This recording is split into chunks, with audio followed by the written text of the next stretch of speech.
Shalom Bapak Ibu Saudara-saudari yang saya kasihi di dalam Kristus Yesus. Kita kembali lagi bertemu dalam renungan harian dari HKBP Resort Surabaya pada hari ini, hari Senin tanggal 2 Juni 2025. Sebelum kita mendengarkan firman Tuhan, terlebih dahulu kita berdoa. Kami mengucap syukur kepadamu Bapa di surga atas segala kasih-Mu, atas segala berkat-Mu yang kami terima pada pagi hari ini. Kami masih beroleh sukacita dan begitu juga dengan kesehatan dan terutama napas kehidupan. Dan juga Tuhan, kami sungguh bersyukur atas satu hari yang baru yang Tuhan berikan kepada kami. Bapa, sebelum kami beraktivitas, kami ingin terlebih dahulu menyerahkan hidup kami ke dalam tangan-Mu, karena kami yakin dan percaya Tuhan adalah pelindung kami, dan firman-Mu yang akan kami dengarkan itulah yang menjadi pelita bagi hidup dan terang bagi jalan kami. Untuk itu Bapa, ajarlah kami untuk mengerti firman-Mu, supaya kami dapat melakukannya di dalam kehidupan kami sehari-hari. Di dalam Kristus Yesus kami berdoa, amin.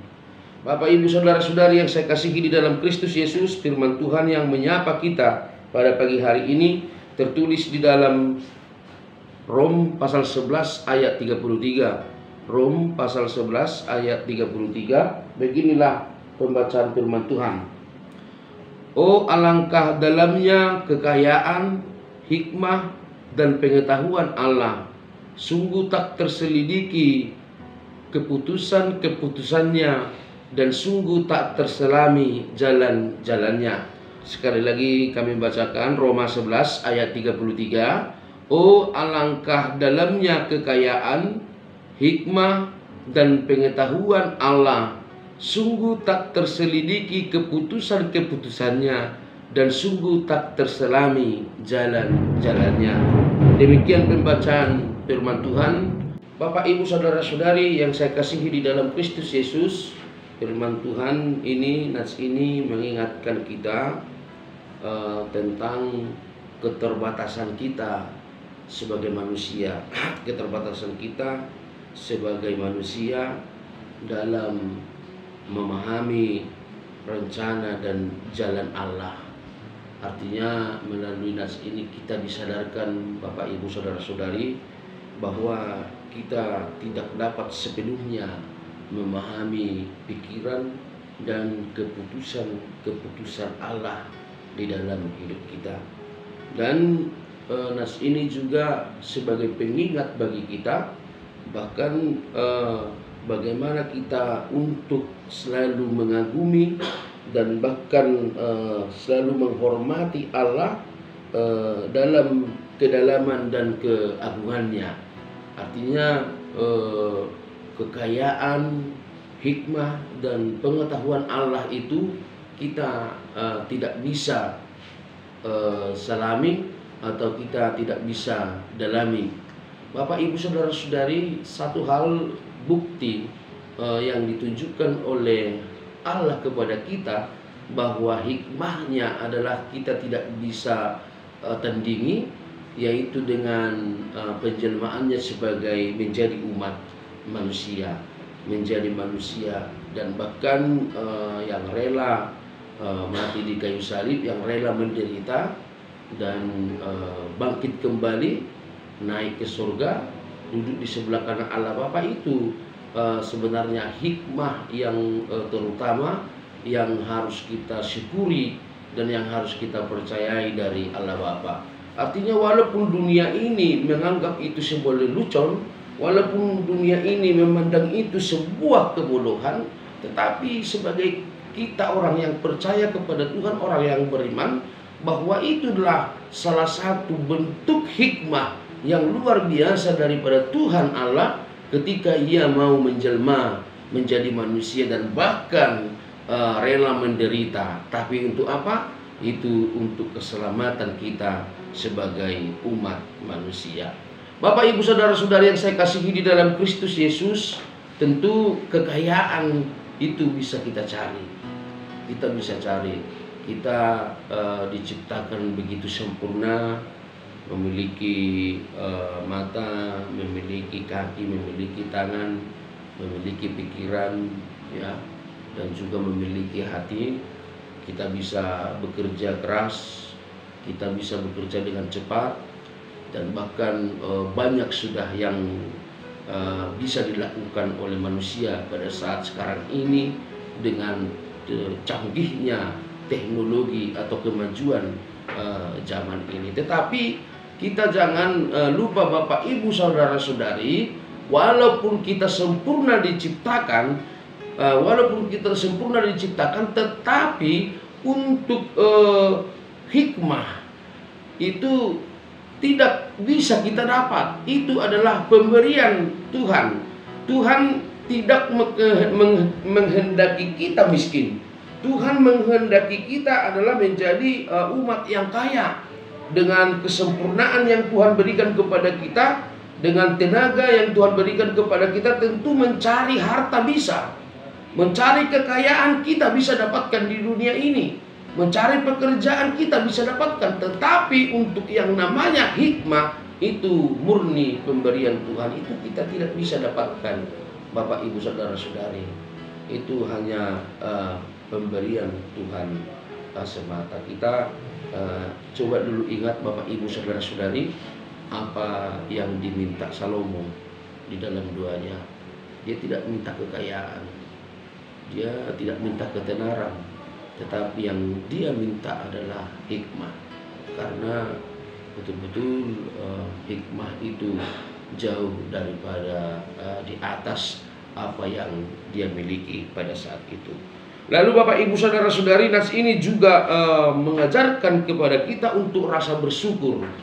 Kita untuk mau bersyukur, artinya atas rencana Allah yang bijaksana. Meskipun rencana Allah itu di dalam hidup kita, kita tidak mengerti, kita tidak bisa pahami, tetapi satu hal yang harus kita yakini, yang harus kita percayai, bahwa sampai saat ini kita sungguh bersyukur, kita sungguh bersuka cita, kita berada di dalam kondisi sehat, kita berada di dalam kondisi yang mungkin telah mencapai segala apa yang kita targetkan atau yang kita impi-impikan. Dan bahkan Bapak Ibu saudara-saudari, ketika kita merasa bahwa kita sekarang masih di belakang, atau masih memiliki kekurangan, atau masih memiliki kelemahan, itu juga mengajarkan kita untuk bersyukur kepada Tuhan. Sebab rancangan-rancangan atau sebab jalan Tuhan itu kita tidak tahu, dan bahkan keputusan-keputusannya kita tidak tahu. Untuk itu bersyukur itu yang harus kita lakukan sebagai umat manusia. Dan yang terakhir Bapak Ibu saudara-saudari, nas ini mengajari kita untuk selalu rendah, untuk selalu merendahkan diri di hadapan Tuhan, merendahkan diri. Sebaik apapun kita diri kita rasakan, sehebat apapun kita diri kita rasakan, tetapi ketika kita membaca nats ini, bahwa kekayaan, hikmah dan pengetahuan Allah itu betul-betul tidak sebanding dengan yang kita capai, yang kita miliki pada saat ini. Untuk itu kita diajarkan untuk selalu rendah hati, bahwa apa yang ada pada kita, Bapak Ibu saudara-saudari, itu belum seberapa. Jadi tetaplah rendah hati, bahwa memang Tuhan itu, Allah itu adalah Allah yang agung, Allah yang maha perkasa. Dan baiknya kita juga seperti Paulus yang mengakui bahwa dalamnya kekayaan, hikmah dan pengetahuan Allah sungguh tak terselidiki keputusan-keputusannya, dan sungguh tak terselami jalan-jalannya. Artinya kita tidak apa-apa dibandingkan Dia. Kita tidak apa-apa dibandingkan Dia.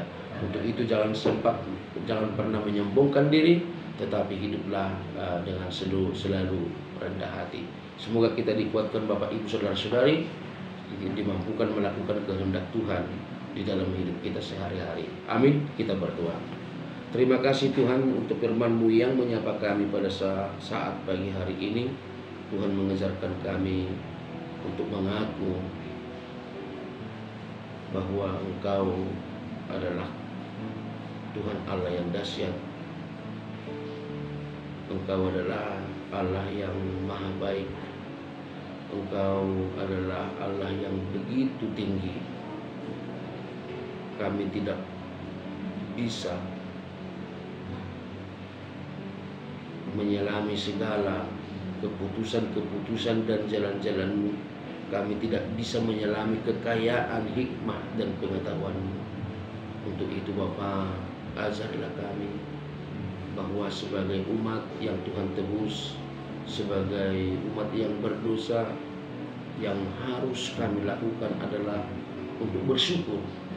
Karena kami, walaupun kami tidak mengerti akan jalan-jalan-Mu, walaupun kami tidak dapat menandingi hikmah-Mu, tetapi kami sungguh yakin bahwa keputusan-Mu adalah selalu yang terbaik bagi kami. Dan melalui nats ini juga kami diajarkan untuk selalu merendah di hadapan-Mu. Kami tahu Tuhan telah memberikan banyak kepada kami, sukacita, kesehatan, kebijaksanaan. Tetapi kami saat ini mengaku bahwa akan ada banyak lagi yang Tuhan berikan kepada kami, dan apa yang kami miliki saat ini itu tidak seberapa dibanding yang Tuhan miliki. Untuk itu Bapa, ajarlah kami untuk selalu merendahkan diri kami, jauhkan kesombongan daripada kami masing-masing. Tuhan Yesus Kristus, berkatilah semua orang percaya, berkati jemaat-Mu di Resort Surabaya ini, dari anak-anak hingga lanjut usia. Kami serahkan hidup kami Tuhan hanya ke dalam tangan pengasihan-Mu. Apabila ada jemaat-Mu yang sedang sakit, Tuhan kiranya menyembuhkan dia dengan tangan-Mu yang maha kudus. Apabila sedang ada yang berduka, Tuhanlah yang menjadi penghibur sejati bagi mereka. Ya Tuhan, berikan berkat-Mu yang melimpah-limpah kepada orang yang mempercayai-Mu, kepada jemaat-Mu semua Bapa, supaya nama-Mu semakin dimuliakan di dalam bumi ini dan di dalam setiap aktivitas kami. Kiranya Tuhan selalu menjaga kami. Bapa di surga, hapuskan kami dari segala dosa pelanggaran kami, supaya kami layak menerima segala berkat-Mu. Terpuji, termulialah nama-Mu Bapa, sekarang sampai selama-lamanya. Amin. Selamat pagi Bapak, Ibu, Saudara-saudari. Selamat beraktivitas. Tuhan memberkati.